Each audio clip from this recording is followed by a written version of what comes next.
Hey, welcome, Andy, Luke, and Arif Football Machine listeners. And we're just sitting here doing a little web exclusive action. We got one of your Twitter questions right here. It's from @BrownJason.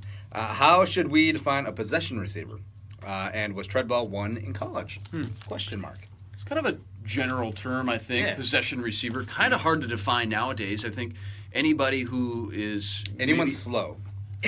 pretty easy, right? Well, yeah, so that's how a lot of people perceive possession receiver. So it's like a bad thing. But I think that if you wanted to have like a useful role in an offense, and you wanted to say that this person's a possession receiver without really knocking them, I think generally speaking, they're the kind of person with a good catch radius, a high catch rate, and generally a good rate of converting catches into first downs. Mm-hmm. And, So Edelman, yeah, actually, he Eric actually has a Decker, pretty- Drew Bennett, other No, white guy. All right. no. Yeah, I think the catch percentage rate is, Yeah, I is think- spot yeah. on. Somebody who's going to catch more passes than he's going to drop. Somebody who's going to convert a lot more of his opportunities. And I think ideally you kind of think of those guys that thrive maybe in short slants, quick Yeah. somewhere 5-10 yards around the line of scrimmage. Those are usually those guys. And I think that one thing that would separate a possession receiver from like an all-around receiver or a big play receiver is like the percentage of yards that are after the catch, probably pretty low.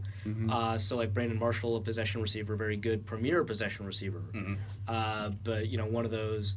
And then also, the yards per catch in general tends to be sort of middling. Right, So, right. And I think when you look at a guy like Treadwell, who had 202 receptions at Ole Miss, the new Ole Miss pass catcher now, I think holds that record. I think, his catch average, yards per catch, was pretty low all in all in general, but they certainly used him all over the field too. So I don't think it's easy to label guys anymore as a possession guy or maybe a deep threat guy in those aspects. Yeah, and if you're a possession receiver at one level, you're not necessarily a possession receiver at the next level.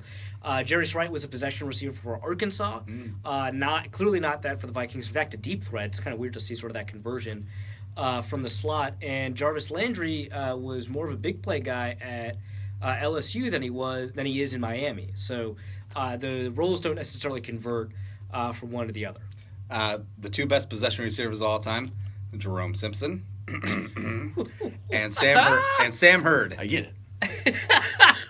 If you don't get that reference, look it up. Cocaine Thanks for Hurd. listening. Andy, Luke, and Ray Football Machine is on every Wednesday night and every Thursday morning. iTunes, Stitcher, coldomaha.com/machine. Get all up in that. And thanks for listening. Thanks for watching. Boom.